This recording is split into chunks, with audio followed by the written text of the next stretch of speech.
Welcome to Ridhima kitchen. வாங்க இன்றைக்கி நம்ம வீட்டு ஸ்டைலில் ஒரு தண்ணி குழம்பு பார்க்கலாம். இது நம்ம வீட்டில் ரொம்ப ஈஸியாக வைக்கிற ஒரு தண்ணி குழம்பு. நான் 1 கிலோ சிக்கன் எடுத்திருக்கேன். அதுக்கு 400 கிராம் சின்ன வெங்காயம் எடுத்திருக்கேன். அது ஒவ்வொரு பொருளும் போடும்போது பார்க்கலாம், போட்டுக்கிறேன்.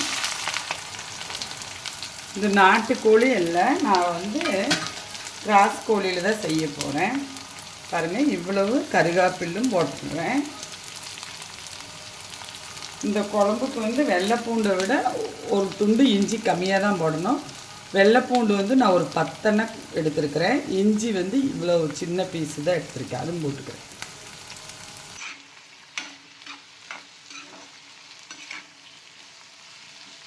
இந்த வெங்காயம் நல்லா வணங்கணும். அதுலேயே நான் ஒரு பெரிய பட்டையை ஒடிச்சு வச்சுருக்கேன். இந்த பட்டையும் ஒரு 5 கிராம்பு அது இதில் போட்டு போகிறேன். இந்த ஸ்பூனில் 1 ஸ்பூன் சோம்பு போட்டுக்கிறேன். அதே அளவு 1 ஸ்பூன் மிளகு போட்டுக்கிறேன்.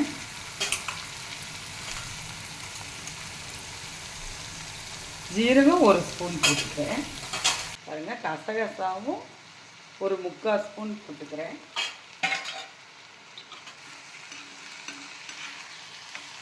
இது ரொம்ப ஈஸியாக வைக்கிற தண்ணி குழம்புங்க. இதில் நம்ம மல்லிப்பொடி மிளகா பொடி போட்டு ரொம்ப டக்குன்னு நம்ம குக்கர்லேயே இது தாளித்து விட்டுக்கலாம். இட்லி தோசைக்கெல்லாம் நல்லாயிருக்கும். ரெண்டாவது இதில் நாட்டுக்கோழிலையும் வைக்கலாம்.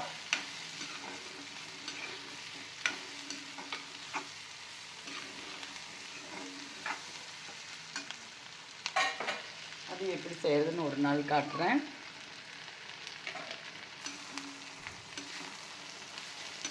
மேக்ஸிமம் கோழி குழம்புக்கெல்லாம் கசகசா வச்சுக்கோங்க. அது உடம்புக்கு ரொம்ப நல்லது. நம்ம வீட்டில் செய்கிற ஒரு ஈஸியான தண்ணி குழம்பு ரெசிபி எல்லாம் வீட்டில் செஞ்சு பாருங்கள். இது நல்லா வணங்கட்டும்.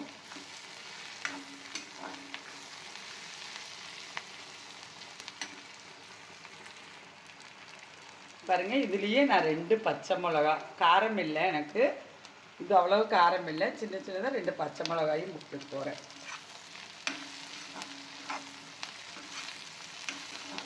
தண்ணி குழம்பு நிறைய விதமாக வைக்கலாம்.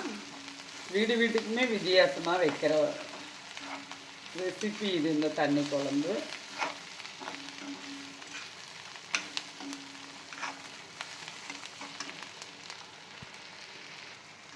பாருங்கள், இந்த அளவுக்கு வணங்கிருச்சு. தண்ணி குழம்புல நிறைய நம்ம நாட்டுக்கோழி குழம்புலாம் மேக்ஸிமம் தக்காளி நம்ம வீட்டிலலாம் யூஸ் பண்ண மாட்டோம்.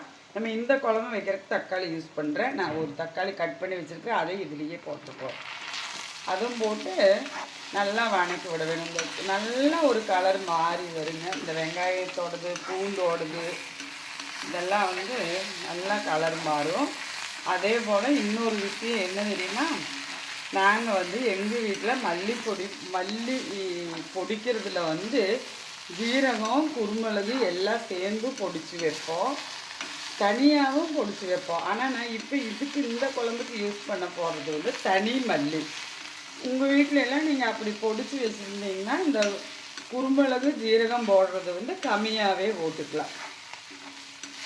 நல்லா இந்த அளவுக்கு ஒரு கலர் மாதிரி வரணும் நம்மளுக்கு. உங்களுக்கு பார்த்தாலே நல்லா தெரியும். தக்காளி, வெங்காயம், பச்சை மிளகாய் எல்லாமே நம்மளுக்கு நல்லா வணங்கிடுச்சு. இந்த டைம் நான் நம்ம வீட்டு தேவைக்கான அளவு மல்லி போட்டுக்கிறேன். நான் இதில் ஜீரகம் குருமிளகு சேர்த்து பொடிக்கல. நான் 1 கிலோ சிக்கனுக்கு இந்த ஸ்பூனில் 2.5 ஸ்பூனு மல்லிப்பொடி போட்டிருக்கேன். உங்கள் கூட்டுறது கம்மியாக்குறதெல்லாம் உங்கள் விருப்பங்க. நான் எங்கள் வீட்டு எவ்வளவு யூஸ் பண்ணுறேன் 1 கிலோ அளவுக்கு அப்படின்னு சொல்லி அந்த மெஷர்மெண்ட்டு தான் நான் கொடுக்குறது. இதை நல்லா வணக்கி விட்டுட்டு நான் இதில் ஒரு 3/4 ஸ்பூனு வரமிளகா பொடி போட்டுக்கிறேங்க. இதுக்கு நாங்கள் குழம்பு மிளகா பொடியெல்லாம் யூஸ் பண்ணுறதில்ல. அது அப்படியே நிறைய சிக்கன் வைக்கலாம்.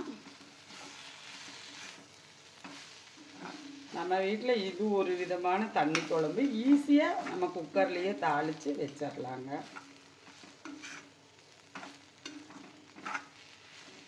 பாருங்கள், எல்லாம் நல்லா வணங்கிருச்சு.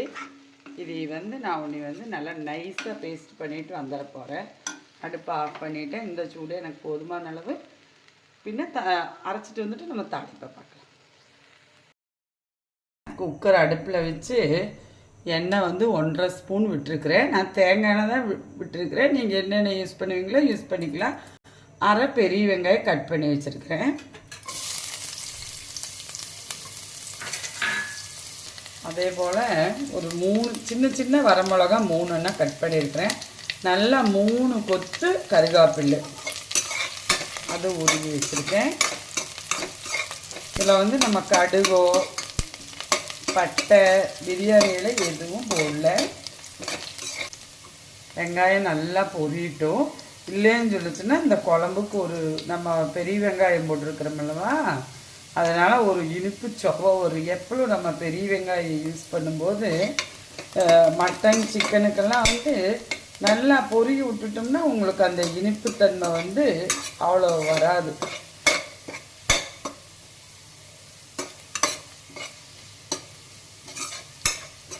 பாருங்கள், இந்த அளவுக்கு பொரியணும். இப்படி பொரிஞ்ச உடனே நான் இந்த கருகாப்பில் வரமிளகாய் போட்டுற போகிறேன். பாருங்கள், நான் போட்டதெல்லாம் நல்லா பொரிஞ்சிருச்சு. நான் சிக்கன் போட்டுற போகிறேன்.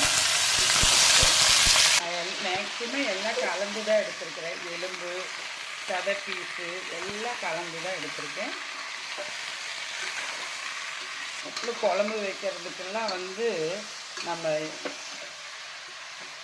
எலும்போடு எடுக்கிறதுனாங்க நல்லா இருக்குது, எந்த கோழியாக இருந்தாலும்.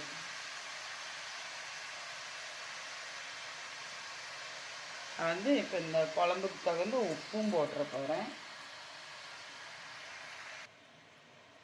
பாருங்கள், இந்த குழம்புக்கு இவ்வளவு இந்த ஸ்பூனில் இவ்வளோ மஞ்சள் பொடியும் போட்டுருவேன். நான் அரைக்கிறதுல வணக்கும்போது யூஸ் பண்ணல மஞ்சள் பொடி.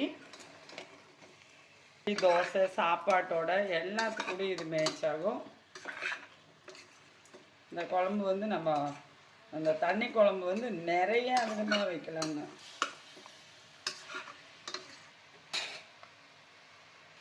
பாருங்க, ஒரு 5 நிமிஷம் அதுக்கு மேலே மூடி இப்படி வச்சுக்க போகிறேன். அதில் கொஞ்சம் தண்ணி விட்டு வரட்டும், பார்க்கலாம். பாருங்கள், நல்ல தண்ணி நம்ம ஊற்றவே இல்லை. நல்லா அந்த சிக்கன் இருக்கிற தண்ணியெல்லாம் நல்லா விட்டு வந்துருச்சு.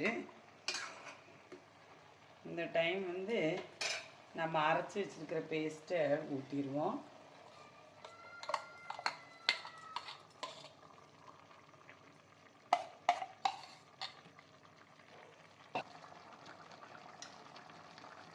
பாருங்கள், இந்த அதுலேயே தண்ணி இருக்குது. நான் இந்த குழம்புக்கு தேவையான அளவு தண்ணி விட்டு போகிறேன்.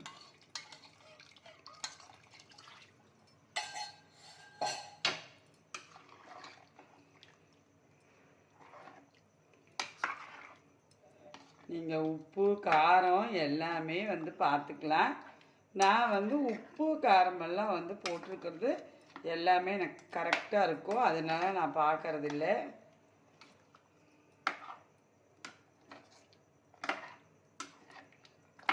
பாருங்கள், நான் இன்னும் கொஞ்சம் தண்ணி விட்டு போகிறேன்.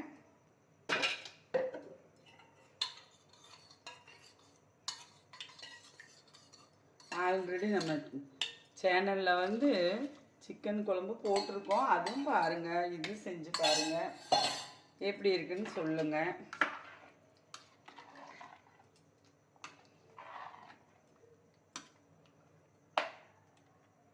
இந்த டைமே நான் ஒரு கொத்து, இது ஆப்ஷன் தான், வேணுன்னா போட்டுக்கங்க. நான் அதில் ஒரு கொத்து மல்லித்தலையும் போட்டுற போகிறேன். எனக்கு நான் அதை 3 விசில் விட்டுக்கு போகிறேன். நீங்கள் உங்கள் குக்கரோட கண்டிஷனுக்கு பொறுத்தளவுக்கு விசில் விட்டுக்குங்க.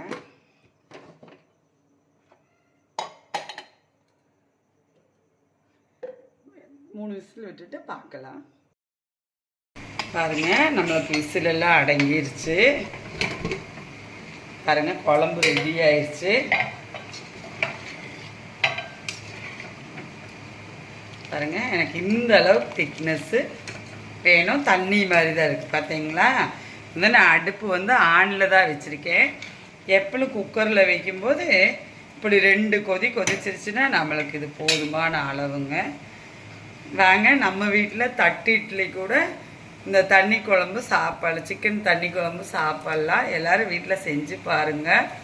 நன்றி, வணக்கம்.